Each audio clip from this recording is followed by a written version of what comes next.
Hi, I'm Vanessa from SpeakEnglishWithVanessa.com. And I'm Dan. My husband, who is also going to be giving another perspective in today's conversation. Today we're bringing you an amazing long English conversation. So prepare your ears, prepare your mind. We're going to be talking about 12 different topics and hopefully providing some new expressions, new ways to think about life. I don't know about that, but at least some English help for you. It's going to get personal today, so get ready. Yes. All right. Are you ready to get started? I'm ready. Let's go.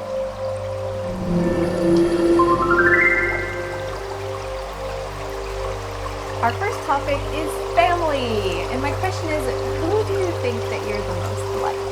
Who am I the most like? In appearance? Yes.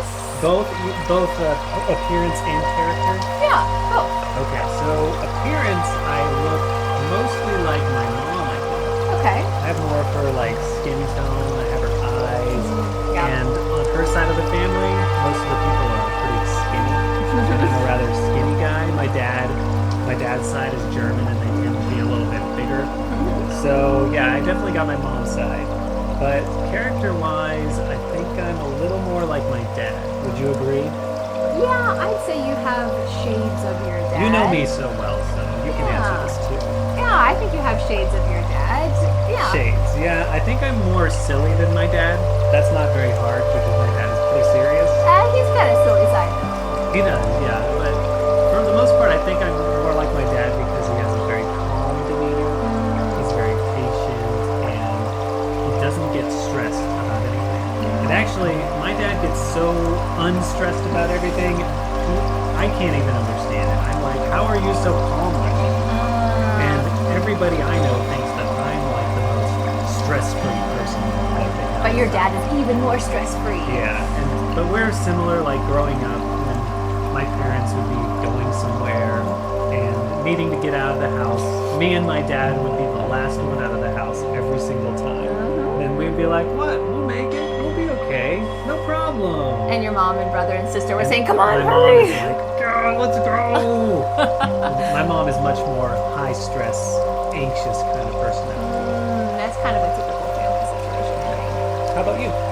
I think I have both my parents in me as well. I think I look a lot like my mom. Yeah, she looks exactly like her mom. They're like to a T. Sometimes when I see pictures of myself and then I look at a picture of her at the same age, I think, whoa, we look really similar, and she looks a lot like her mom. So I can kind of imagine what I'll look like when I'm getting older. I mean, you have darker hair, you have darker features. You got that from your dad. Yeah, somewhat, but I think a lot of my features are similar to my mom. But I think I also got my facial expressions from my mom. A lot of you comment that, wow, Vanessa, you have a lot of expressions. Your mom is very expressive, just And like you. I think it's true that I use a lot of expressions, but it's just natural for me. I do this in daily life as I'm talking about things.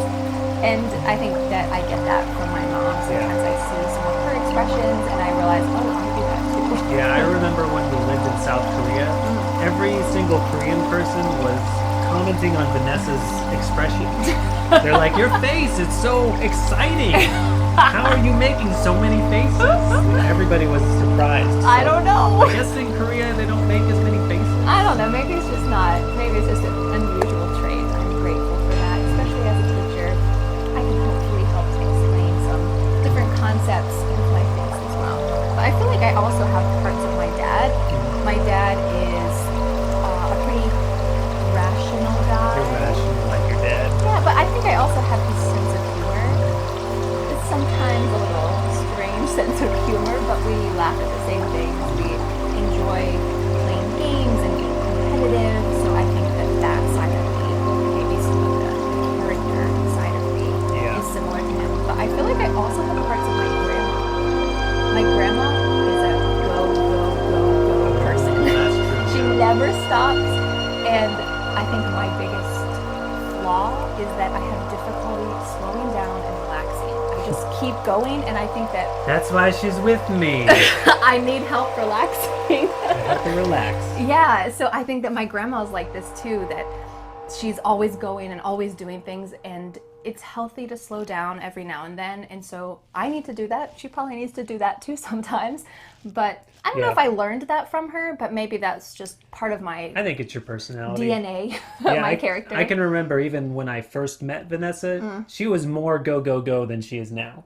Oh, you think so? Yeah, more like to this thing to the next, and like the enthusiasm was always just like bouncing. I always have a everywhere. lot of enthusiasm. Yes, That's it true. was off the charts. Yeah, so I want to know for you, who are you most like in your family? Is it maybe your physical traits or for your character? All right, let's go on to our second question. The next topic is childhood. I want to know, when do you think childhood ends and when do you become an adult? When does This is a deep childhood question. end? Well, I don't think it can be a specific age. I think it's different for everyone. I think it's at any point you can leave the house of your parents and live on your own. Take care of yourself. And you're not like dependent on somebody else. Like if you're living with your friends and bumming off them, you're probably not an adult yet. So if I had to pick like an age, I'd probably say like 16. Oh, Yeah, I'm saying kind of young. In an Okay. ideal world, I think a 16-year-old should be ready. okay. Okay, I did. But- At 16, were you ready? No, of course not. Ideally. Ideally. Yeah, I don't think, our society prepares us to be ready at 16. It prepares you to be ready at 18. Or later. Right, or later. So, but, in an ideal world, I think you could be ready at 16. But it's a kind of complicated world now, so maybe 18 is an acceptable age. I feel like for me, I have less ideas about childhood ending and adulthood starting that are physical. I feel like it has more to do with making your own decisions. There might be a lot of reasons why you have to live at home or you have to be dependent on someone else. But if you are making your own decisions, you are not a child, you're an adult. And I'm sure as our children get older and become teenagers, that's going to be a little bit harder for us to make that line for someone else. Yeah. But I know for myself, Well, this making is more decisions. assuming you are capable as a person to live on your own, of course. Yeah, I think you can still be an adult just making your own decisions. But we still need help from other people as adults. So it's a gray area. Sure, Yeah, yeah. I it's would not so clear. Also add, I don't know, for myself personally, having children really makes you an adult. It doesn't have to be true for everyone, but I think it's easier for some people to just kind of be really selfish and do their own thing and kind of live like a kid, especially nowadays because we have so much entertainment. You could just watch TV every day. A lot of guys I know play video games a lot, and I'm not knocking on video games, but playing video games every day is a good way to remain a child at heart anyways. This is my Sure. opinion. It's a little judgmental. Yeah, I but- think if you are a good person and you have a child, then you feel forced to become an adult. There's Yes. still bad people who have kids who remain children themselves true. and then they're bad parents. But I think if you're generally a good person, when you have kids, that's kind of a shock. Yeah, Like, well- whoa, this child is so dependent on me. I need to be responsible. I Yeah. have to organize myself somehow. And Well, I you have think- to change. being an adult, part of it is having a burden of responsibility of some kind. So whether it's a job or your house payments or whatever it is. So some people add those burdens of responsibility anyways without children. But I don't know. For me, it's just different to like, this is the person I'm taking care of in my life. People now, Yeah. we got two. We have two coming up soon. So I have a question for you. When do you think childhood ends? When does adulthood start? It's going to be different for every culture too, because this is a pretty cultural specific question. Maybe Yeah, maybe in you the have US a- it's different than your country. Maybe you have a rite of passage in your country. Oh, can you explain what a rite of passage is? Because that's kind of a nuanced thing. A rite of passage is something that every boy or every girl does to become an adult. Like some ceremony Yeah, or like a ceremony. activity. Yeah, I mean, we don't really have this in the U.S. Some people say college is a rite of passage, but not. I mean, more and more, almost everybody goes to college now. A lot of people do. Yeah, but- so it kind of is, but it's a really bad one because usually people just go and they have parties and they live really irresponsibly. it's not a way to become a responsible adult. Yeah, and then you do more school. Yeah. It's not really, becoming a man. Changing your life completely. Yeah. So I'm curious, in your country, is there something that signifies now you are an adult. This kind of rite of passage ceremony or festivity or party that you have. In the US, we don't really have that, but I think it's kind of a cool idea that you're celebrating I wish we did. this big change going from childhood to adulthood. And it is a gray area, at least in the US, it's a really gray area. So it's nice to celebrate that as parents, that your kids are adults, hopefully, and that as a child, oh great, now I'm an adult, society sees me as an adult. So I think it's a kind of a cool idea, but maybe it's something we can do with our future kids. All right, let's go on to the next topic. The next topic is jobs. I want to know, what was your worst job ever? Worst job ever. Yeah. Well, I have two competing jobs. Hopefully it's not your current job making English lessons. It's video editing and doing these videos. Oh, it's no! terrible. I can't stand working with my wife. Just kidding. It's the best. Yeah.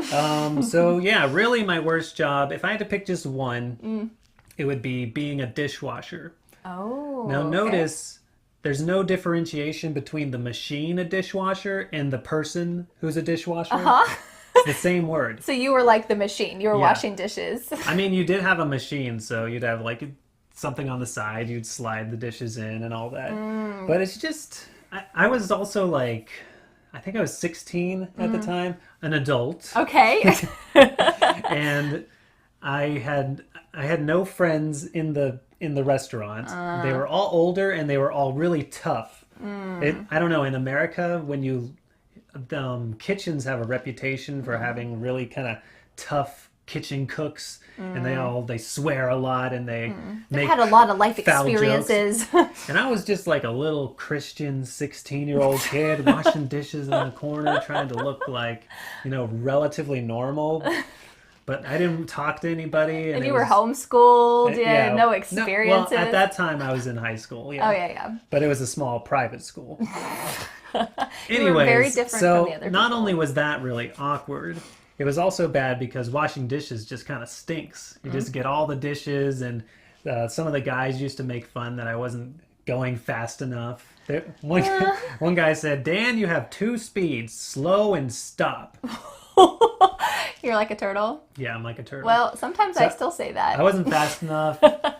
And another time I reached into the mucky, dirty water and I cut my finger on a broken glass and I was bleeding in the water. Oh, things you don't want to know when you visit a restaurant. And I was paid under the table. Oh, really? Mm-hmm. Why'd they have to pay you under the table? I don't know.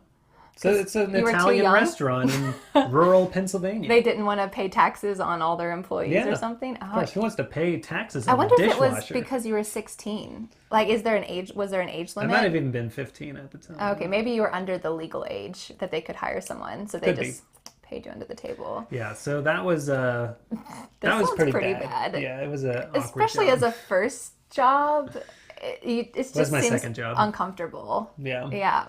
Well, How about you? I feel like, Could it beat that? well, I feel like my worst job wasn't bad because of the social situation like yours. It was bad because it was so boring. So I worked for a summer at this office. I was like a temporary employee just for the summer, working kind of like a call center job, but every day they gave us these scripts and we had to call companies who, maybe this company bought a printer within the last couple months. I'm bored just listening about it. Yeah, and I called the company and said, "Oh, I saw that you recently bought the HP inkjet printer and we have an upcoming training session on this day. Would you like to attend the training session about this printer?" And She does have a really good call voice. though. and I called so many companies again and again, talking with the secretaries, talking with other people, just saying, "Do you want to go to this seminar about some electronic device that they had recently bought?" If you called me, I'd be like, "Yeah, I do. Can I buy more?" Well, people were generally nice to me. It wasn't a subject that I was interested in. It wasn't something I was trained to do, so I didn't feel like it was my specialty. It was just a temporary job And you're to make money. sitting in an office all day, right? Yeah, it was my first office job. Vanessa doesn't like to sit very long. I have to go, like we talked about. So sitting in that office desk, it was just not my thing. But the office, on the other hand, did really try to make it interesting for the employees because they knew most of the people I worked with were in a similar position as me, where it wasn't their lifelong dream to work in that job.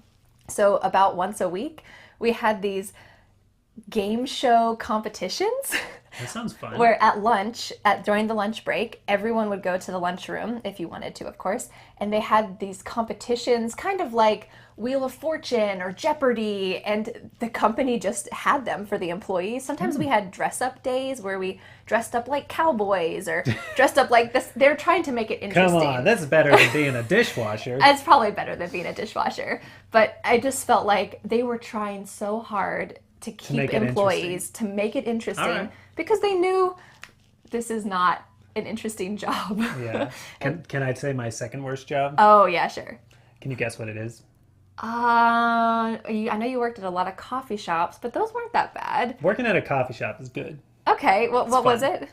It's the sharpshooter. Oh, can you explain about that job? Yeah, so I don't know if you've ever seen this in your country, but have you ever been to a place where somebody takes your picture and then later they try to sell you that picture?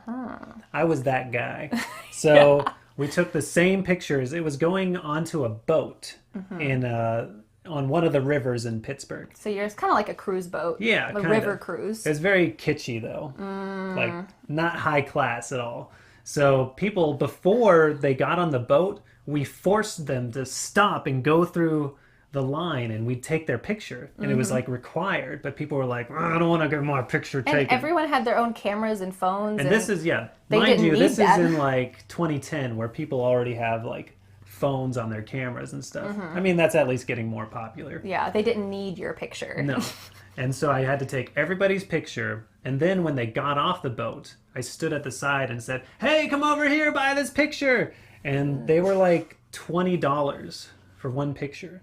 Like, Crazy. A terrible ripoff. Even I knew it was a terrible ripoff. Just not a worthwhile business, at least in 2010 when I was doing that Yeah, job. maybe 10 years before that, Yeah, it would have been cool. It was a viable business like 30 years ago.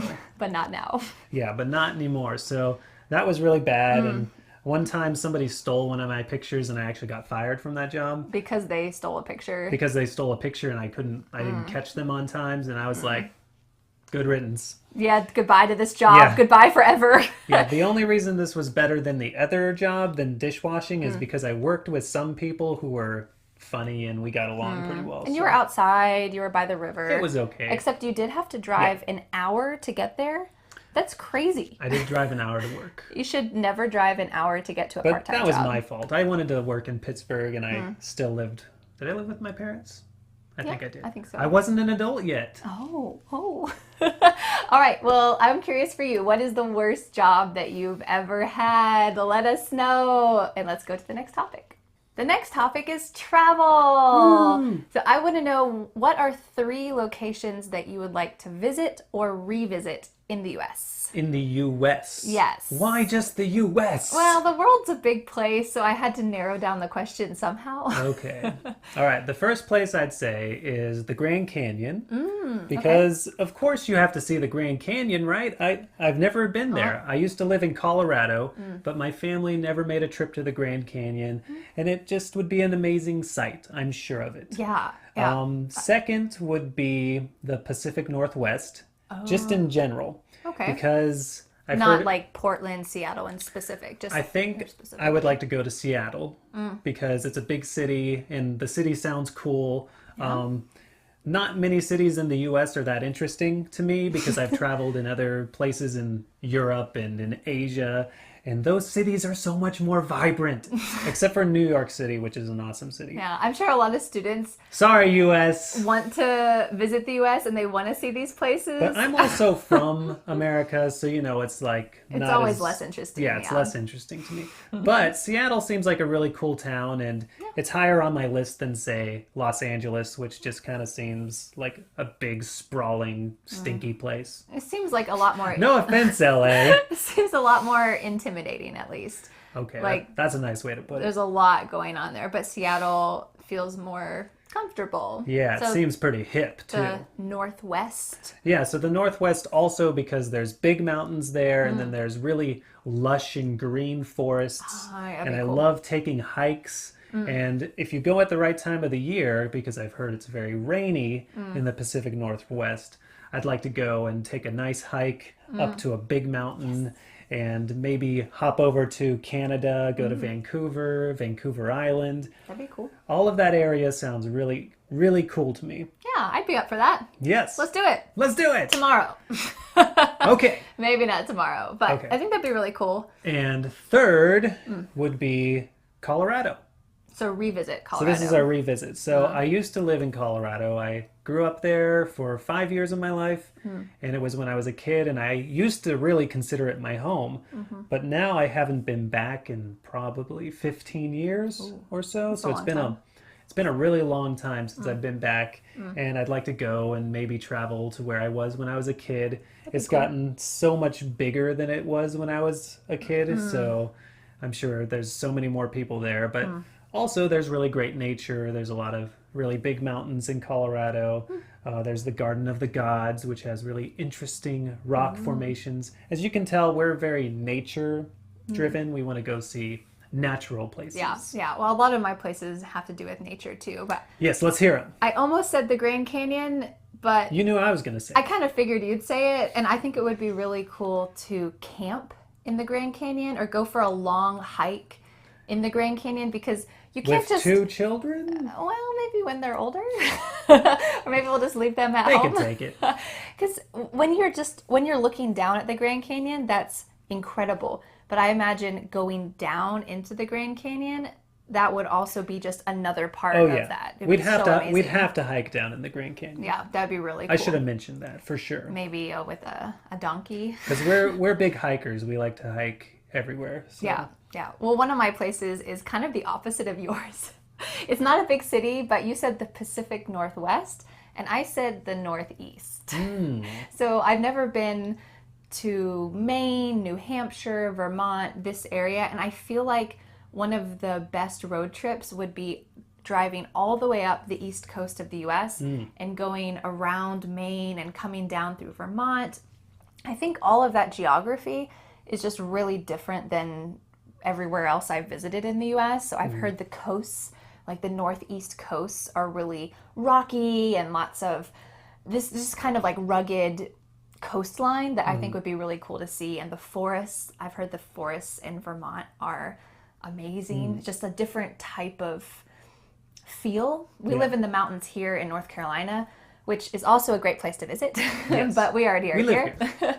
But I feel like the mountains and the forests and the coasts and other places are pretty various. Yeah, it's also close to Canada. Yeah, that'd be cool. Got to hop over to Quebec. Yeah, maybe do Because that. that sounds like a really cool place. Yeah. Vanessa speaks French, so That'd be cool. she'd like to speak some French to some Quebecois. That would be fun. Well, one of my others was kind of similar to what you're saying with Colorado and that area, is going to Yosemite National Park. I feel like it's just a classic place to visit in the US because there's so many national parks on the West Coast. It's kind of hard to choose. So Yeah. I feel like if Well, that one's a must. yeah, I it's think. kind of one of the top 3. Although I've heard it's gotten crazy popular. Oh, You yeah? have to be on like lists to get in. Whoa, really? Maybe it's to just camp. I don't know. Oh, yeah. Your dad went through a lot of stuff, didn't he? Yeah, when they camped, they had to, I think the camping spots were opened, say like May 3rd, the camping spots were opened and you had to go online to sign up. And the website opened, or the camping registration opened at 6 a.m. He booked at like 6:05 and there were 2 spots left. Like everyone was cramming to camp in that spot. So Camping yeah, season! I guess it's really popular. And that was for the whole year. That wasn't just Yeah. for that day. That was to book a spot to camp for that whole year. Anyway, that's crazy.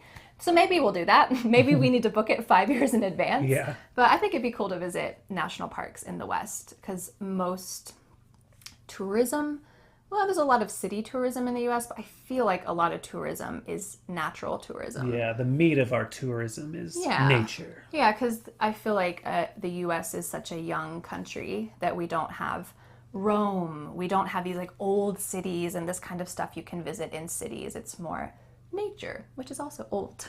Except New York City. Yeah, except New York's got a lot of cool stuff. As you can tell, I'm a big fan of New York. It's just It's a cool place It's a to wild visit. animal. Yeah. There was like some quote about New York City. It's like, Yeah. you'd be crazy to live here, you'd be crazy to leave. Oh, well, I heard another quote Which is perfect. that said, New York is twice as fun, but it's 3 times as expensive. So it's really fun, but it's even more expensive. That's also true. Especially if you live there. Well, my third and final place is, can you guess? I don't remember. Hawaii. Oh, I read your list before, but I don't remember. Well, I feel like Hawaii, it's in the US, but it's not. Yeah. It's so far away, but it's still part of the US. Yeah. And it would be it's incredible kind of like to visit cheating. Hawaii. It's like I'm in the U.S. And it's so But it's far like, away from the US. This isn't America. Come on. Yeah, it would be really cool. I'm curious if you've ever been to Hawaii, if you'd recommend it. I know your parents are planning on going there next May. And get this, my mom was like, and I booked these extra rooms just in case somebody wanted to join. So She like winked at us. we will have a 2-month-old baby when they go. Maybe we'll go to Hawaii. I don't know. It's a little soon, I think. I'm saying yes. We'll let you know. Let's go. You'll find out. I think it'd be really cool to go to Hawaii just to see volcanoes and hiking and moving around and scuba diving, and it's so different. That would be the problem. Trying to do all we want to do. But if my parents are there, They can watch they our can kids. watch the kids. So we're going to crash their vacation and Yes! make them watch our kids Yes! while we go have fun. Vacation crashers. Sounds great. So I'm curious for you, what are some locations that you'd like to visit in the US, or maybe somewhere that you've already been that you'd like to go back to? Let us know. Let's go on to the next topic. The next topic is food. Yes. So I want to know, what are some of your favorite foods specifically to cook at home? To cook at home. Not to eat out, not that someone else makes, but that we cook at home. Yes, usually I go for bulk items. Okay. Not bulk items, bulk meals. Something that I can eat for days and days and days. Or you can put in the freezer and have the next week. This is a very, I think, a male way to think about it. You got to make a bulk and make it last. Utilitarian cooking. Yes. Although you're kind of similar, I think. I don't like making a new meal every single day. Yeah. If we have a soup that's in the freezer that we made the week before, that's great. Save some time. Sure, yeah. So the first thing I like to make, I think we have the same one, Oh, yeah? is chili. Oh, yeah. Yeah, we both like to make chili. Yeah. Some Usually, people call this chili con carne in other countries, but in the U.S. we just say chili. usually I make the chili. So, I mean, it's so easy to make. You just ground up some beef, and then you chop a bunch of vegetables, add a ton of spices, throw it in a pot and make it boil, and it's done. Yeah, it's great. And it gets even better as it kind of melds those flavors together Yeah. over a couple days. You throw in some cheese and sour cream and some kind of grain, some rice or something. And yeah, it's always very satisfying. It reminds me of fall and winter. It's a very nice, cozy meal. Hot tip. Don't leave it on your counter for 3 days and then try to eat it. It should always go in the fridge after you did eat that? it. Dan did that in college and got sick. I didn't leave it on the counter. My roommate left the chili out. And you just ate it. Yeah, he left the pot out. It was already like, this is college life here. It was already probably a week old. And he left it on the counter all day. Not a And good he didn't idea. tell me. And then I went and ate it that night. And then I got really sick. But you still like chili. So But it I did- still like chili. It didn't taint your idea of chili. Probably did for like a year. Really? Yeah. Yeah, that I was feel bad. like we're especially thinking TMI? thinking about those types of foods because it's getting colder here. Hmm. So making lots of warm, hearty foods as opposed to yes. in July, we don't make chili because it's so hot. Yeah. You make other kinds of I have fresh trouble things. making summer food because I like hot food. Like Although, soups and that kind of stuff. When we lived in South Korea, I think, didn't they have something where they eat something super hot in the summer? I think like It's hot like or I'm spicy just eating and and you're that kind of- sweating and the water's pouring off your face and yeah, this is healthy. It's a very Korean thing. Wow. You gotta Well, be diligent. what are some of your other favorite foods? You Oh. said chili. We're on the first one. Number 2 would be tacos. Oh. I got a Mexican food thing, I think. Although I don't consider chili Mexican food. But you said chili con carne, so Maybe. I don't know. Yeah. Maybe it's Mexican inspired. Yeah, what kind of tacos do you like to make? Because there's So, so many different types. of Ground those. beef again, just all the spices, and it's kind of one of those like easy things to make, and then you compile all kinds of toppings. You can put salsa on it. Yeah, it's just delicious. I like when you make fish tacos. Yeah, fish tacos are good too. So sometimes when Dan makes fish tacos, or sometimes I make them too, we get some kind of white fish like cod or tilapia and bread it and then bake it so it's baked, and then you have some kind of cabbage slaw with mixed up on top with some spices in it, and you put that on the tortilla with the fish with the kind of spicy cabbage, maybe slices of avocado. Yeah, the mayo. Yeah, some mayo, maybe Spicy some mayo. pico de gallo, some salsa on top. That's also great. We make that a lot in the summer because that is kind of a fresh Yeah. type of thing. Well, speaking of fish, Yes? my third would be salmon. Oh, how do you like to make salmon? Well, I think you can make it in a lot of different ways, but just throw it in the oven with some, like lately we've been adding lemon slices and dill and just keeping it basic. Sometimes we and put- butter. Oh, butter. Of course, butter. That's important. Sometimes we do it in the opposite way with soy sauce and sesame oil, kind You of do it that way. more Asian style. Yeah. And that's also great with rice. I or do it some more kind of veggie. European style. Yeah, well, I think you can't go wrong with salmon. Yeah, but it's just a very healthy meal that tastes very filling and Yeah. fulfilling. I think your answers have been much more varied than mine. Oh, yeah? Because I was going to say soup, soup, and soup. Oh, I think that, especially now because it's the beginning of winter, those are the types of things that we like to eat. But recently I've been making a lot of butternut squash soup. And it's a type of squash, and you just peel it, and then you chop it up, and you steam it with some cumin and paprika and coconut milk. it's a nice and appetizer. red peppers, and you can also maybe dip some bread in it after it's mixed together because you have to blend it. It's really great. It feels kind of cleansing, especially if you've eaten. It's not filling enough to me. It's nice to have with something else. I need sometimes. some meat in my life. Typical answer, right? I think we also made a really great, it's called Italian vegetable soup, but I don't know if it's actually Italian. I don't know why it's considered Italian. Probably Italian American. Yeah. Everything Americans say is Italian, I bet you every Italian out there is like, that is not Italian. Yeah, What is this? that is not Is that an Italian accent. But that's okay. But I feel like Zuccolo. that Wait, is Oh, that's French. That's certainly not Italian.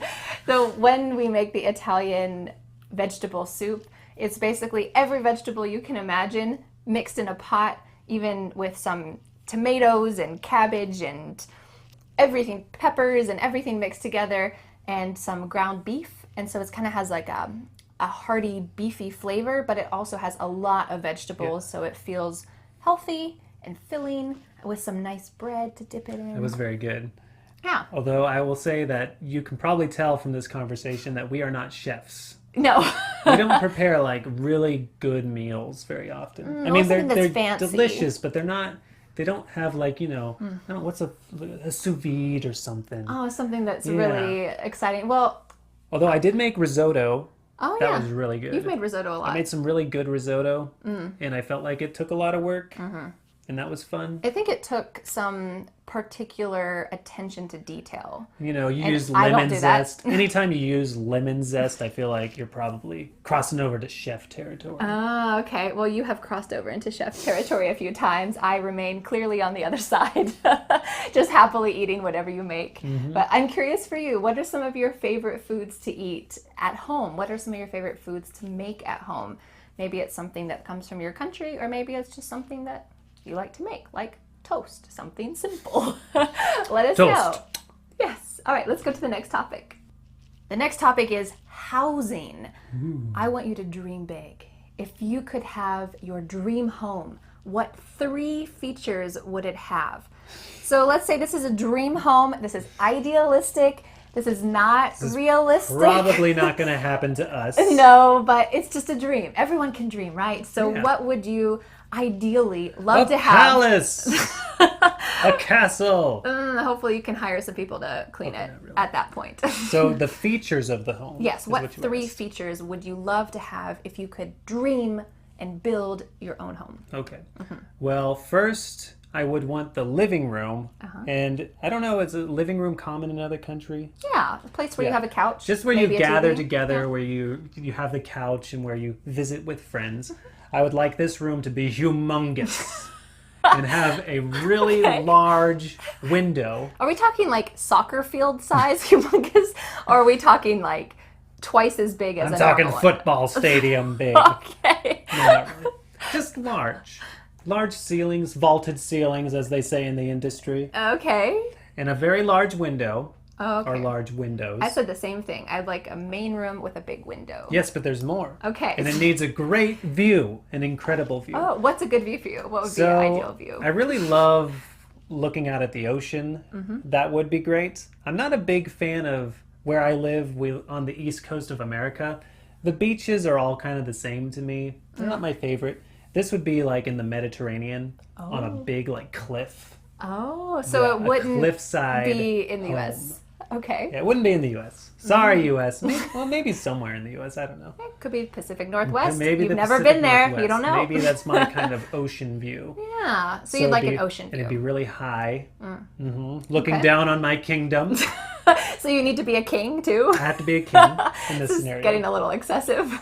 So yeah, a really big open ocean view. Remember, this is dreaming. This is dreaming. All right. Keep dreaming. What else would you like? Right? So it's very open. So close by would be a very epic open kitchen. Oh, so open, you mean it's connected to the Yeah. living space? This is popular, I think, nowadays in architecture. Yeah, so open to the living room. So as you're cooking, you At can least- still talk to your guests. Yeah, at least part of the kitchen would be visible. Yeah, so at the moment, our kitchen is open to the living room. Yes, we have this now. We don't have an epic, Except for the giant living room with a view of the Mediterranean. And the big kitchen. Yes, but we have an open space, so it's kind of like one room. Our Mm-hmm. kitchen is connected to our living space. So when our guests or our friends or our family or our kids are in the living space, the living room, we can see them and still kind of interact. So this type of layout is pretty popular, at least in newer houses, or as people remodel their houses, they're kind of looking for this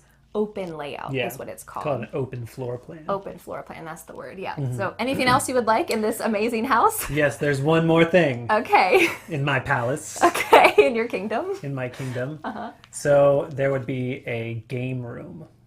Because I love games Okay. a lot. What All kind kinds of games? So we actually rented a place like this that was very similar. Oh, like your grandparents. Actually, rented my that beach grandma house. rented it. It was a beach house. So it was like 4 layers of house. That's crazy. It was humongous. It was called the Ritz, which is like a fancy thing. And so the very top floor of this building was just this giant game room. It had a pool table. It had a The ping pong. Oh, that was the ping pong table was somewhere else. But in my palace, the ping pong table would be in the same so room. ping pong, foosball, pool, Other games too, chess. Yeah, there'd be all board kinds of game games. cabinets. There'd be a TV with video games. It'd just be fun everywhere. Okay, so you want. And then I'd have to lock it up so I didn't go in because I'd spend all my time in there. Okay. So you'd have to request the key from one of You. the people. From me? Okay. Gatekeeper, let me in the game room. I'm sorry to say, but in my dream home, There's no game room. there is not a game room. Although it's a fun idea. It's a good idea. Save that for the vacation home. Yeah, that's good if your grandparents rent a house for a week and Yes. invite all the It was family. perfect for That's a that. good thing to have, but maybe not in my forever house.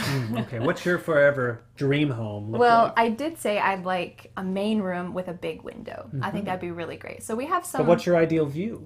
Oh, I didn't really say. I feel like it doesn't have to be the beach. Maybe not someone else's house right there, but it could be the mountains. That would be nice. Sure. But I also It's like. any kind of picturesque. I don't like view. to be isolated. So if you have a beautiful mountain view, that means you probably live in the middle of the mountains away from everybody. It's true. So I don't mind if the view's not perfect, but I just like to have a big window with lots of lights. That'd be really great. The other thing that I said is a little more practical, and that is a huge studio room with different walls that I can film on. Very practical. So I can make... For the Fearless Fluency Club. Yes. Oh wait, and for YouTube. Yes, so for our course, the Fearless Fluency Club, and also for YouTube, having different locations where I can easily film. And the room where we often film videos in here, it's okay. It's not super small, but I have an image of It's pretty small. 4 different walls with different backgrounds and different things, and I can move the lights and easily have different locations to film. I think that would be really cool. So I'm starting out small. We have this room, and then maybe someday in my dream home. Yeah, this is way better than our other house. Oh yeah, where we used to live in the apartment. She used to film in a closet. It wasn't a closet, but it was really small. 2 closets combined. Yeah, it was like a little very triangle small. room, but Hey, we made it work. yeah, it worked. We made it work. And the other feature that I would like is in a dream home is a roof deck. That's cool. Yeah, so some stairs and then a little roof This is the adventure in Vanessa speaking. on the top, so you can look down. But that's everywhere. in my house too. Oh, it's in your house? Yeah. Oh, good. Maybe we can have a house together. And also at night, you could lay up there and see the stars. I think that would be really cool. Yeah, so you that could would have be neat. a perfect place I don't know to why more stargaze. houses don't have this. Yeah, we should just put a deck on the top of Yeah, our house. Why not? Yeah. Maybe some architect out there has a reason. Well, actually, it's bad for structural integrity. I think that people just don't value stargazing like we do. Maybe. It's really cool to see the stars at night, and especially if you just have a perfect view from a rooftop You're deck. perched in a high place. Yeah, that'd be really cool. Well, it was nice to dream. Thanks for dreaming with Yep. me. Oh, dream's over. Yeah, I'm curious for you. If you could have your dream home, what features would you like in that home? All right, let's go to the next topic. The next topic is nature. Nature! I want to know what are 2 cool facts about animals or nature. You want to know 2 facts? Yeah, so we did a little bit of reresearch before this because Well- we love watching animal documentaries. Okay, well, I have a story behind my first factoid. Okay. So, one time I was talking to my mom. I don't remember how this came up, but we were talking about turtles. And I don't know why we were talking about turtles, but she said, "Did you know that turtles breathe through their butts?" My mom said this. And for days, we were like, "Mom, turtles, where did you hear that? That is Were you a kid? That was like, no, I was older. Okay. Probably a teenager, I guess. Okay. But me and my siblings, we all just made fun of her. We're like, "Mom, you just made that up. Where on earth did you hear that?" But really, it's actually true. A turtle can breathe through its butt. What? It's true. Wait, why do they do this? Okay, so it's when they're hibernating. So I looked it up to verify because okay. I remember hearing that actually was true. So in the winter, it gets really cold, obviously, and they live underwater. So it's like really cold, it's almost freezing, and they can't use their lungs. So they basically suck water up their butts, and the water gives them oxygen. Oh, Therefore, why? they breathe through their butts in the winter when they're hibernating. Wow, and your mom was right. So my mom was right, but we did not believe her when she said that. I mean, it's really bizarre. Yeah. So And why would you also, believe her? It was very random of her. She was like, "Don't turtles breathe through their butts?" And we're like, "Mom, you just made that up. There's no way." But it's true. But So it's this is true. turtles who specifically live in the water, not box turtles or those types of things. No. Yeah, turtles, but not ocean turtles either. Oh, okay, so just ones that live in fresh water Yes. and live in the water. Oh, okay. This is tell your friends. Oh, Turtles well, breathe through their butts. before you get to your second fact, I'm going to share one of mine, Okay. which is amazing about butterflies and caterpillars. We recently, We're like a nature documentary now. well, I included this because Should we talk like David Attenborough? I feel really nerdy beautiful about butterflies. animals. Yeah, if you've ever seen nature documentaries by BBC, David Attenborough is one of the main commentators. He's been a staple of nature documentaries for over a decade, 2 decades, 3 decades, maybe the 70s. So we are big fans of his work. But I included this topic because we're nerdy about animals and nature and like that stuff, and I thought it would be fun to talk about. Sure. Well, a couple months ago, we found 4 monarch butterfly caterpillars in our backyard. And they didn't look so good. They looked like they needed a little bit of help. So we gave them some milkweed leaves, which is what monarch butterflies eat or monarch caterpillars eat. And we put them in this, we have like a butterfly net. It's like a little container where you can grow butterflies. Grow and release. Yes, and so we put the caterpillars in there, gave them a lot of leaves, and they turned into cocoons. And then 2 of them died, but 2 of them became butterflies. It was really amazing. So that kind of sparked my interest in learning more about that. We kind of all know, caterpillars become butterflies, but did you know that a caterpillar, when it creates a cocoon, it will liquefy its body? It's like a soup inside the cocoon, and it is digesting, it's eating itself inside the cocoon, and its DNA just kind of mixes around and becomes a butterfly. Yeah, so it's not like wrapping a blanket around itself. No. Because it's crazy. usually when I thought of a cocoon, you would think that the caterpillar spins something around itself. But no, it's literally liquefying its body on the inside and then turning into, I believe the technical term is a pupa. A pupa. Yes, so inside, when it actually makes that cocoon, so we saw this happen where the cocoon pops out of the caterpillar's body and the skin and the head pop off and they fall into the ground because kind of like a Halloween story. It is. It's pretty horrific if It's you almost think about Halloween. it. And inside the cocoon is the liquefied soup And of the his butterfly. body liquefied and it turned into a terrible creature. How did nature think that this would work? But it does. It's amazing. Wow. So that's my first cool fact about nature. Cool nature factoid. Yes. Caterpillar soup. All right. My second is about the noble albatross. Albatross are so cool. Although if you say something is an albatross, that kind of means it's a bad thing or like a burden. It's like a saying. That's kind of like an old-fashioned Yeah. like expression, but anyways, my factoid it is a bird. An albatross has the longest wingspan of any bird. Did you know that? Almost 12 feet long, or 3.2 meters, something like that. 3 meters is so long. So that means from the tip of one wing to the tip of the other wing is 3 meters. Yeah, 12 it's feet. a really huge bird. One bird. And actually, if you've ever watched any David Attenborough documentaries, or others. we watched one with the albatross. It needs to take a really long run before it flies because its wings are so huge. Like a huge airplane, it needs a lot of runway to get off. But there's a lot of other animals. What was it in the documentary that was trying to get the them? babies. Oh, sharks. Yes. Because they would crash in the water and the sharks would eat them. When the babies were first learning how to fly, a lot of them crash in the water. And I think they do it the same time every year. So sharks gather there. They wait for the babies. And as the babies are learning to fly, if they fail on their first try, that's it. Yeah, they can't make it. Anyway, that was a really sad part of the documentary. Once they actually get in the air, an albatross can stay in the air for up to 10,000 miles, which is a lot of kilometers. 6,000? 7,000? Yeah, we're not so good with those conversions that everybody else uses. Yeah, and I remember you also told me that they could fly A day. a whole day with just one, Just one flap if of their they have wings. the right wind, because they go off into It the requires ocean. good wind. Yeah. Because they just use the wind to bounce up and down. So they only need to flap their wings one time per day. If Be a there's very good wind. lonely existence, just flying over the ocean. But talking about lonely, they also mate for life. That's lonely? Well, no, that's crazy because most birds are not like that. So they go off alone into the ocean to hunt, and then once a year they come back to the same place and they hope that their husband or wife, their mate, has survived also. And then they promptly cheat on them.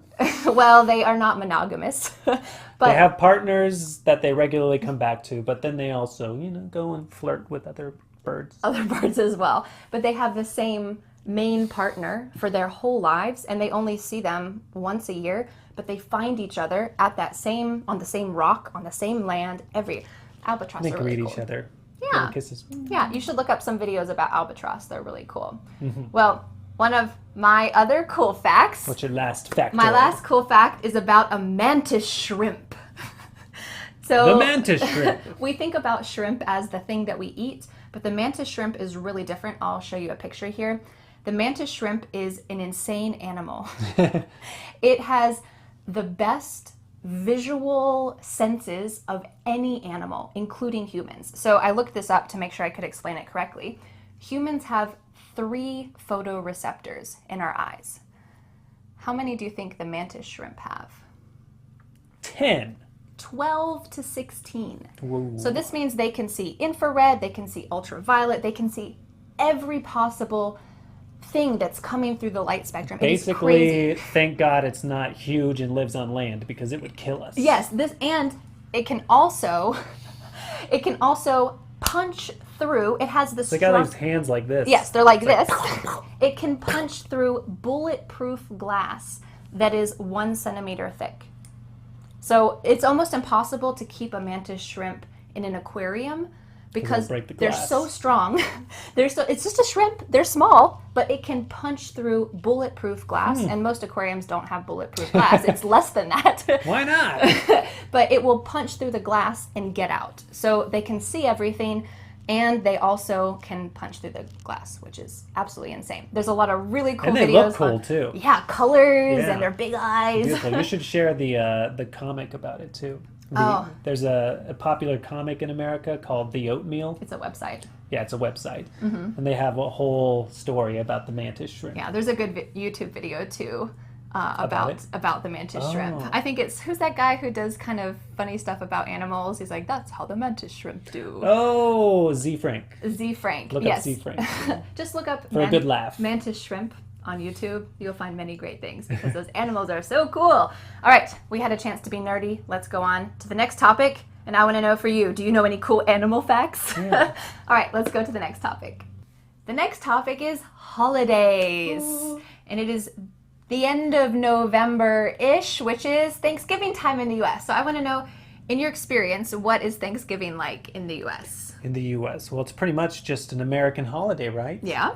Or Canadian, I suppose. Canada also has Thanksgiving. Yes, so for Thanksgiving, the primary thing that we do is eat food. Okay, next The topic. end. No, yeah, it's pretty much all about It's food. really all about the food, especially turkey. So tell us about food on Thanksgiving. So pretty much everybody gets a turkey. A big full there must be bird. like this huge spike in turkey sales. Oh yeah. In November in the U.S. But everybody gets a turkey. You cook the whole turkey, and you get gravy, and you pour it on there. And there's something called stuffing as well, which is this like bread pudding kind of thing. Yeah, I well, guess. you have it inside the turkey. Usually you cook some seasonings and lemons and breads and all different types of things Some may inside the argue turkey. that the stuffing is better than the turkey.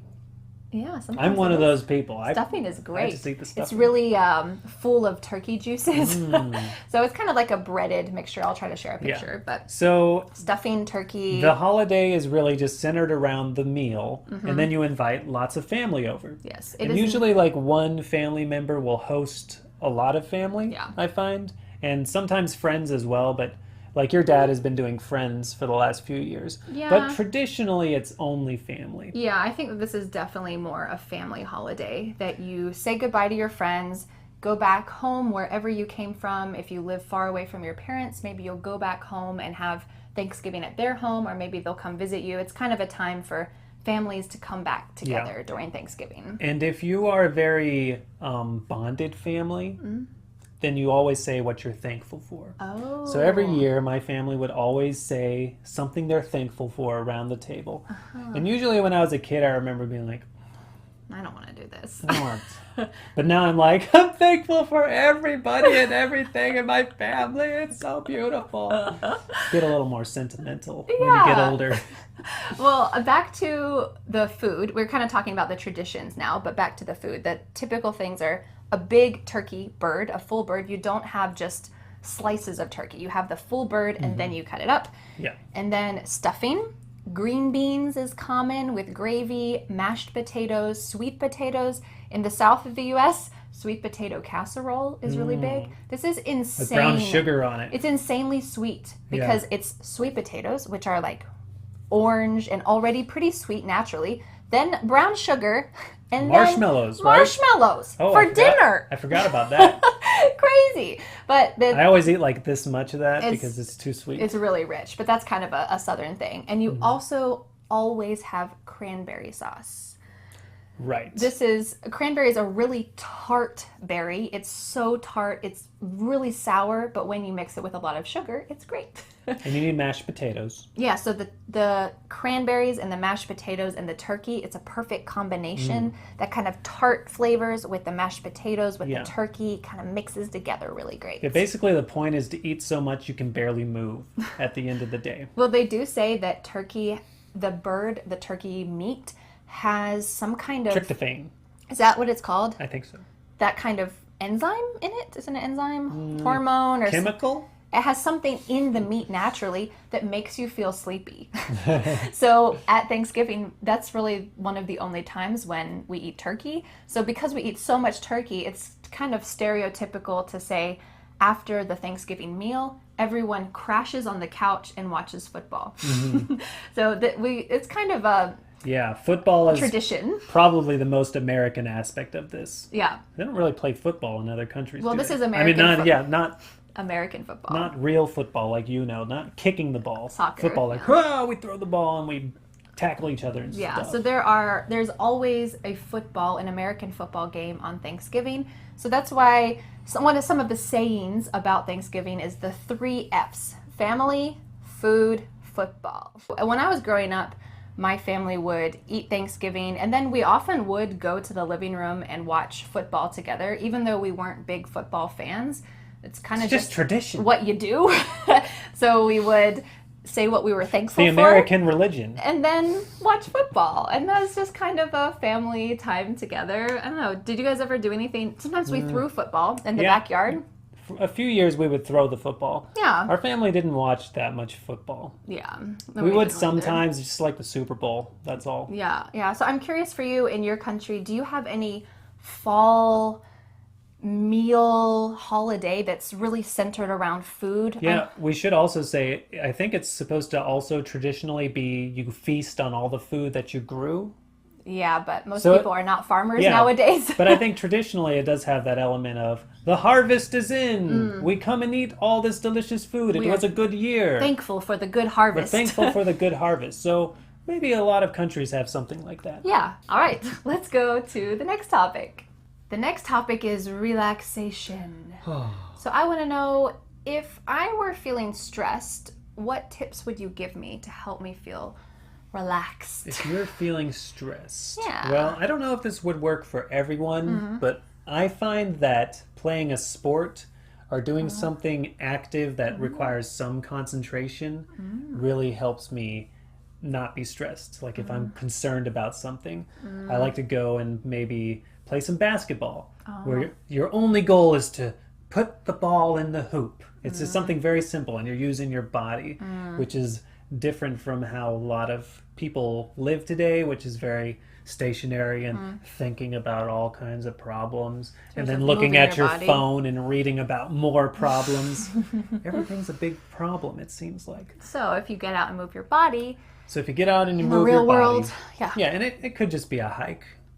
Hike or something. But yeah, I like to go and play basketball or maybe play some hockey. I like to do that too. Just shoot the puck around. It's a lot of fun. Some kind of like organized activity. Yeah. Like shooting hoops, playing hockey. Yeah, it doesn't even have to be with people. Just practicing, doing some kind of routine like that. I said something similar, which was just to go for a walk. Because that's not necessarily organized, but sometimes getting out of the place where I'm at, getting out of the house, getting out of wherever I'm feeling stressed, just changing locations and having the open sky. Just getting outside. Breathing some cool air or maybe really hot air, depending on what time of the year it is. That's true. It depends on where you live. Yeah. Outside might be a little too hot or too cold.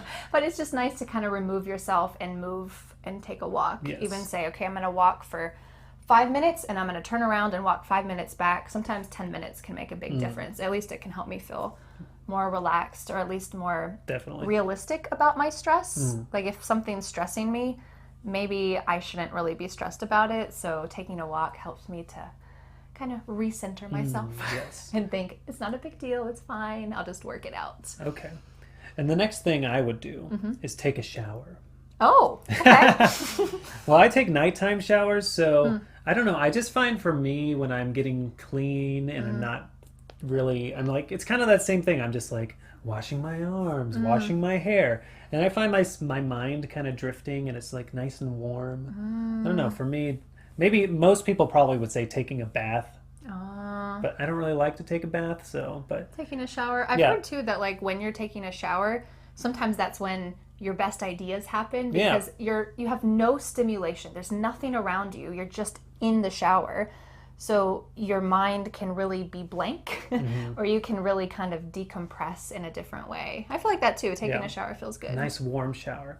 And then finally, sleeping. Yes. Going to sleep, getting good enough sleep. I mean, especially nowadays where everybody has some kind of electronics device where you're staring at a screen. I think that doesn't really help your stress levels go down. Don't watch this video at 2 a.m. If it's 2 a.m. in the Yeah, morning, stop watching. turn it off. Go to bed. You can watch this in the morning. So yeah, that would be the last thing I would do to lower the stress in my life and relax. Yeah, I think getting good sleep is a really good tip. That was one of the ones that I wrote down. Is just So we share a few. to get better sleep because sometimes I feel like we want to blame other parts of our lives when we feel stressed, but when you look at the basics, have I been eating healthy? Did I drink enough water today? And the main one, did I sleep enough? Probably not. At least in my case, if I feel stressed or anxious, a lot of that's because my body can't handle what's happening in daily life because I haven't been treating myself well.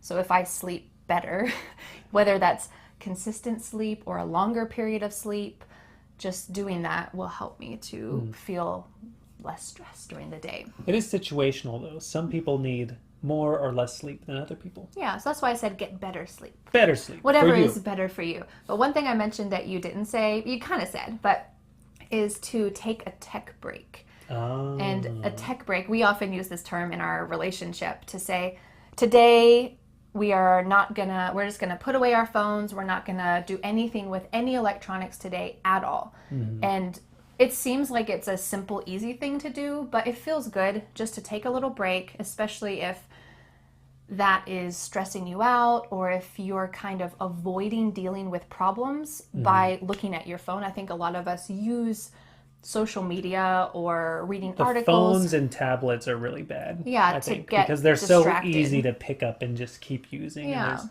little games and YouTube, which you may be on right now. Yes. I find keep myself watching. when I feel stressed, sometimes I don't want to think about it. So I'll watch a YouTube video and then 30 minutes later, I'll realize I still feel stressed. 10 YouTube videos later. Oh, yeah. Or maybe for this one, it's a couple hours later. Hey, I have a bonus tip. Oh, bonus tip. Yeah, All right. bonus What's tip. your bonus tip? So I don't really meditate, but I've heard meditation is very great for de-stressing. I'm curious if any of you have tried meditation. So I would also recommend meditating. But for me, I actually tried something that was kind of similar. I counted my breaths. Oh. So this was actually kind of to help me fall asleep. But a lot of times I can't fall asleep because I'm thinking about the day and feeling stressed. Can't turn your mind off. So basically the idea that I heard was to breathe in for 10 seconds. Okay. No. Breathe in for 5 seconds, then breathe out for 10 seconds. Oh. So you're kind of counting 1, 2, 3, 4, 5, and then 1, 2, 3, 4, 5, 6, 7, 8, 9, 10, and just like only thinking about your breaths. Okay. You know, it really kind of puts the focus somewhere else, and you're breathing in deeply, which a lot of us do not breathe in deeply. So it helps you to breathe in more deeply and concentrate on your breathing. Yeah, I heard that one of the side effects of using a computer a lot or a phone a lot is that when they study people who are looking at a screen, we blink less. What? So our eyes are open, they're getting kind of red and dry, and our breathing increases. So we're kind of Like, it's like shallow? yeah, like we're just not focused. Maybe feel a little bit of stress, or we're just not focused, slow, and like On our bodies. relaxed. Yeah. So those long-term effects, if you're doing that for several hours a day without thinking about it, it can affect your body. So breathing, slowly can help to kind of help you feel less stress. There you go. Wow. That's my most practical tip. Bonus tip. So I'm curious for you, what are some tips you would give to help someone feel less stress in their life, to feel more relaxed? What would you say? All right, let's go to the next topic. The next topic is sports and exercise. So I want to know, when you were a kid, what kind of sports or activities did you participate in? Man, I played a lot of sports. Yeah? Yeah. I think it kind of shows like the privilege we grew up in, that we had so many opportunities to try so many different I was things. really lucky to be able to do that kind of stuff. So first I started out with baseball, but it was called T-ball. So you actually put the ball on a tee and you put the ball there and you just hit it off of it. So no one's throwing the ball. Yeah, It's just I was stationary. really little. And I actually remember when the coaches started pitching to me, I got kind of scared of the ball and I didn't want to play anymore. It's a big deal. Yeah, I was really little, so I stopped playing that and I started playing soccer and swimming as well. So you call it probably football in your country, but it's interesting. Many children play soccer in America.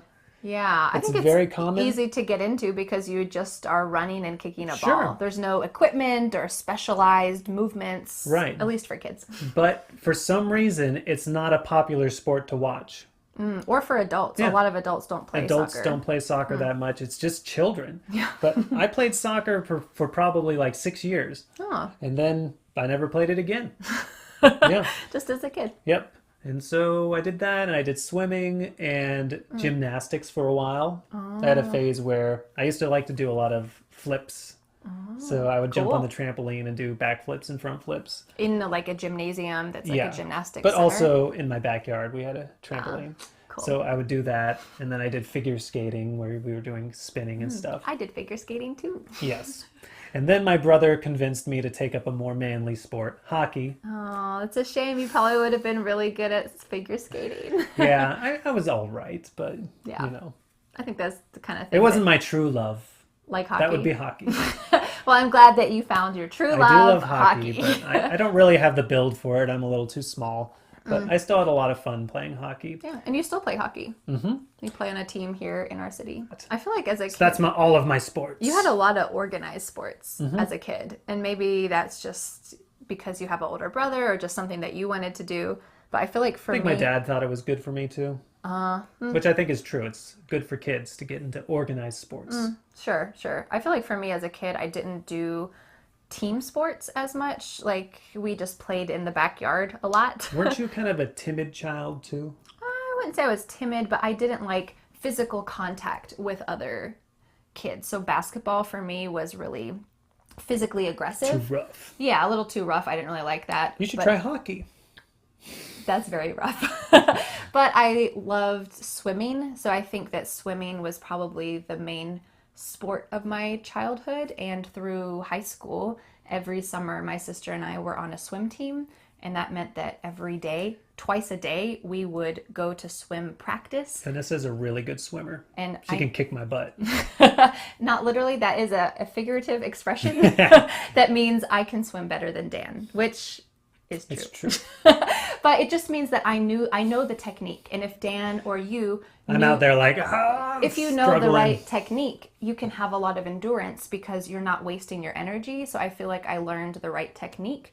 So I can swim longer because I know the right technique because I practiced it a lot. So we would always swim, and then we'd have swim competitions, which are called swim meets. And that was a fun part of my childhood growing up, was swimming. It's kind of a team thing, but not really. You have a team, but you're still So, like, individual. combined scores? Is that how it Well, works? you're part of the community team. Like your community, your neighborhood is the team. But then each person has an individual score. So it's kind of a team, kind of individual, and I liked that. And it was not physically aggressive. That would make me so nervous. Yeah. These individual sports, like, I feel the pressure way too much. If I were swimming and Yeah. racing, I'd be like so scared. But when I play a sport like basketball, you're on a team. And so, you know, you're kind of like depending on each other more. It's not all up to you. Yeah. Although if you make a big mistake, then everybody's looking at you. Yeah. That's no fun.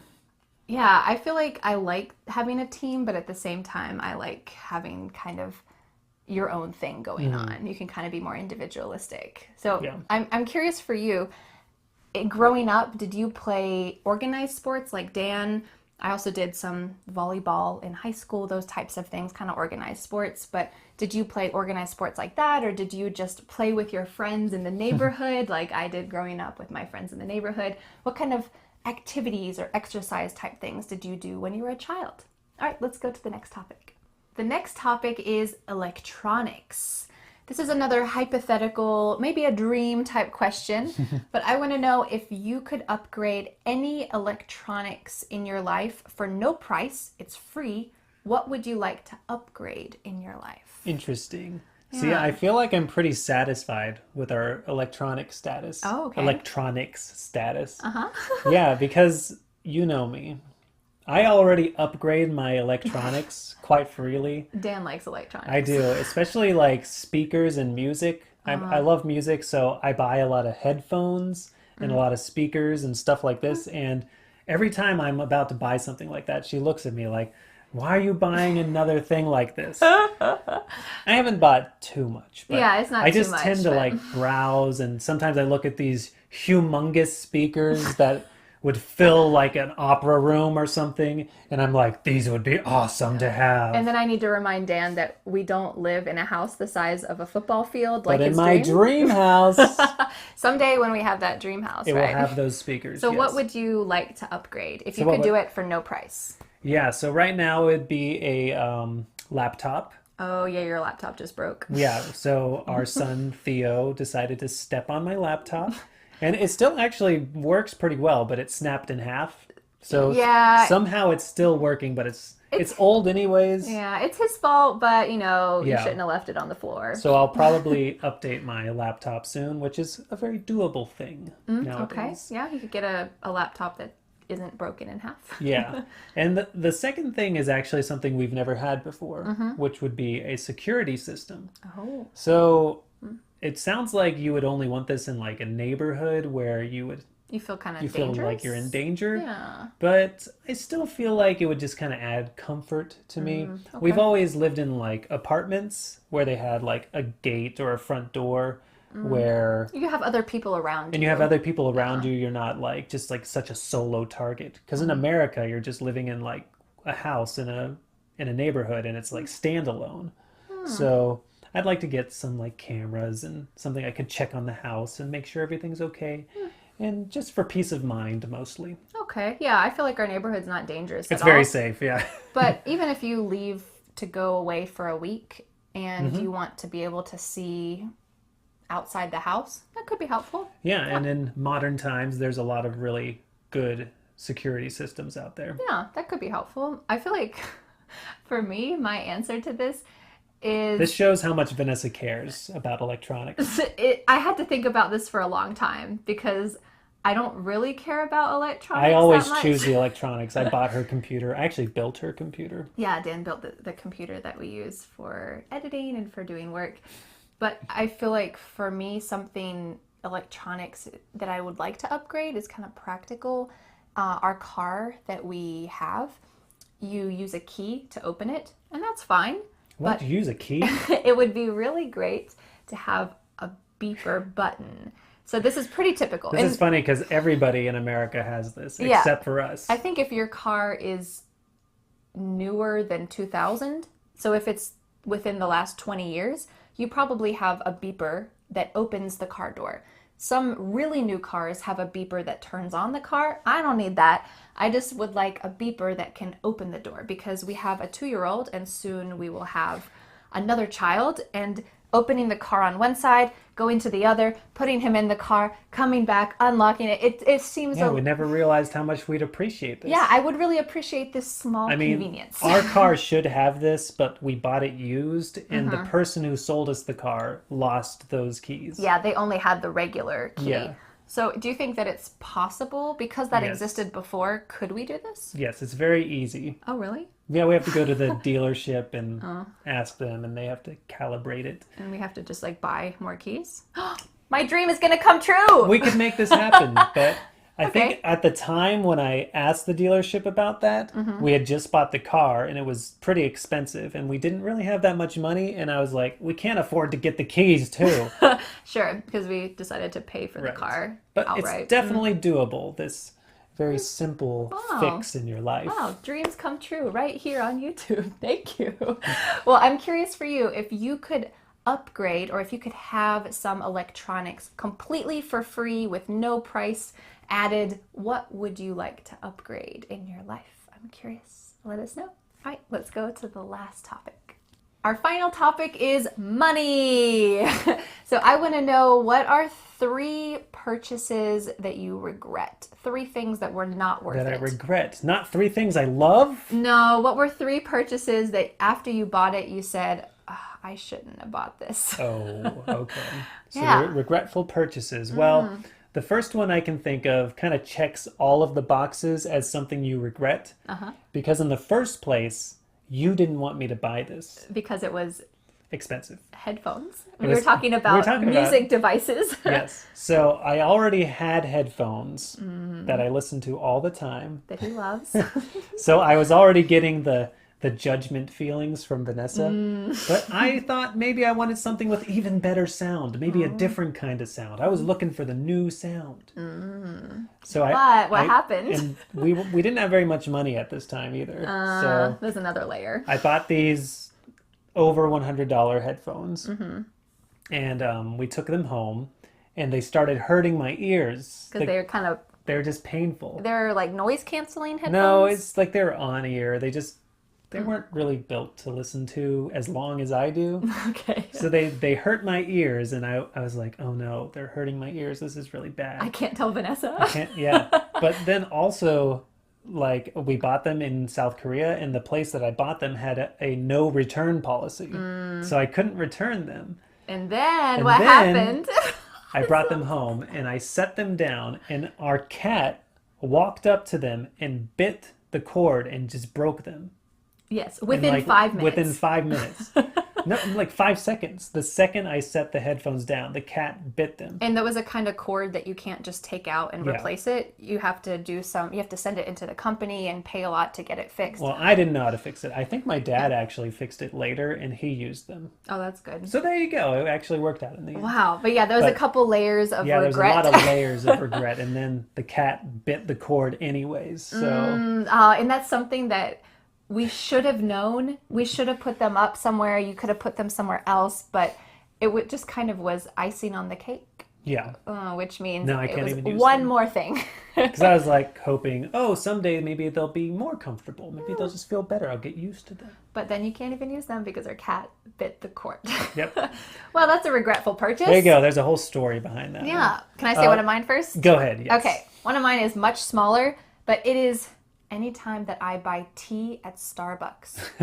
Always a bad decision. Sorry, Starbucks. Yeah, but I don't like coffee. And if I go to Starbucks, that's the only drink that I can drink because they have a lot of coffee stuff, a lot of sweet stuff. But one tea bag at Starbucks, you're just buying a tea bag with hot water. They're not making anything. Fancy. It's not a specialized drink. It's just hot water and a tea bag. And it's like $2.50 or something, like $2.50 just for a bag of tea. And you This- can buy a whole box of tea for the same price. By the way, this is the difference between Vanessa and I, is that I would never sweat a purchase like that. Well, for me, it's the taste. It's not necessarily the price. The price is high for tea, but the taste is never worth it. Yeah. It's just mediocre tea. It's not even that great. I'd still never regret it. Yeah, well, I don't regret like cheap purchases. I never think about it. I feel like for me, it's just annoying because I want to have like a cool drink if I'm going to a coffee shop, but then it's just a tea bag in water. It's not even loose leaf tea. Anyway, I'm a tea snob, so let's go to yours. That's true. All right, the next in my list could be actually a category in and of itself. Oh. But the most recent occurrence was when we went to a place on our beach vacation called the Turtle Museum. Oh. And it sounded all fancy, but it was like probably $15 a person to get in. Yeah, it was like a turtle rehabilitation center. So, but there was just like one room with some pictures on the wall, and then we thought we were going to see turtles like up close and personal, but they were just in big swimming pools and you could barely see them. Were they breathing out of their butts? They probably were at the time. No, they're sea turtles. You're right. They weren't breathing out of their butts. And so I was just disappointed with the whole experience and didn't think it was worth it. Although that was a little different because I felt like I was donating because they rescue turtles. But there are a lot of places that are like this, like a museum or some kind of like show that maybe you pay a upfront cost and then the show or the museum is just not very good. Yeah, like have boring. you ever traveled somewhere and you paid to enter a museum or you paid to enter some building and it just wasn't worth it? I feel like that's happened a lot, and that's just the most recent for us, is that, okay, I feel okay because I donated some money to that turtle rehabilitation center, but we didn't really get to see turtles in the way that we wanted to. I wanted to touch a turtle. Oh, but they are in a hospital. They're being rehabilitated. It was a turtle hospital. Yeah. Do you have any other... But it sounded way cooler. Oh, yeah. Yeah, it did sound cool. Go to the turtle center and see the turtles. Yeah. My last thing is just a small thing. I've bought some t-shirts online. Oh. And it's kind of iffy to buy clothes online. But I always felt like I liked the picture that was on them, but then the quality of the shirt wasn't very good. Especially when it's online, you can't feel it. It didn't fit that well. Yeah, not a great idea. So I've regretted some of those purchases. Another thing that I feel like I bought that wasn't worth it, this is a general category, but it's some toys for our, now he's 2-year-old, but throughout his short life, some toys that I bought for him that I thought he'd like because he played with at a friend's house. Or I just thought it would be cool, but he didn't really like it. For example, there's this thing that it's like a bead maze. And I remember liking this as a kid, which is why I got it. I think he played with that. Not really. He kind of wanted to just pull the beads off, but he couldn't play with it. But I remember I played with it as a kid, and I found it at a secondhand store. It was like $10. It wasn't that much. But I thought he'd play with it. I was like, this is it. He's going to play with this for so long. It's going to be great. And he just never really played with it. So I feel like... This will probably be an ongoing problem. Yeah. So now now that we have kids. I've tried to kind of back up and think, okay, he likes to play with these 3 things. If other people want to give him presents and give him other toys, that's fine. But I'm not really going to invest in more toys because he kind of likes the same things all the time. Legos. Legos. Sometimes Play-Doh, sometimes the sandbox, but mostly generally Legos. The same couple toys again and again and again. So I'm curious for you, what are some purchases that you've made that weren't worth it, that you regretted? This video is free on YouTube, so this is not a purchase. I hope that you have not regretted spending your time, though, with us. You know what you wouldn't regret? Purchasing the Fearless Fluency Club. Oh, well. There's a pitch for you. This is our monthly English course where we teach about a different topic every month, and you learn the vocabulary, phrasal verbs, pronunciation. We have a private Facebook group where a lot of members meet together and talk together to practice speaking English. And once a month, I have a group Google Hangout and we talk together. Just a great way to expand your English and be able to learn more. So if you enjoyed our conversation today... One might say become fluent. Yes, I hope so. Become more confident. Well, thank you so much for joining me today. You're welcome. We're done? Wow. Can you believe it? Did you make it all the way through? If you made it this far, congratulations. Pat yourself on the back. We asked a lot of questions today, so I'm going to put those in the description below so that you can go to each topic if you want to go back and watch a certain topic, or if you saw some vocabulary appear that you'd like to review and practice. You can always go back and review what we talked about. If you have any questions, feel free to ask. Make sure that you write a comment and answer some of these questions yourself. Use English. Yes. Thank you so much for joining me, Dan. You're welcome. It was very enjoyable. Yes, I appreciate your time. It was a journey. Your energy. Oh, it was a journey. Yes, we went through a lot of different topics today. Thank you so much as well for learning English with me and with Dan today. I'll see you next Friday for a new lesson here on my YouTube channel. Bye. Bye. The next step is to download my free ebook, 5 Steps to Becoming a Confident English Speaker. You'll learn what you need to do to speak confidently and fluently. Don't forget to subscribe to my YouTube channel for more free lessons. Thanks so much. Bye.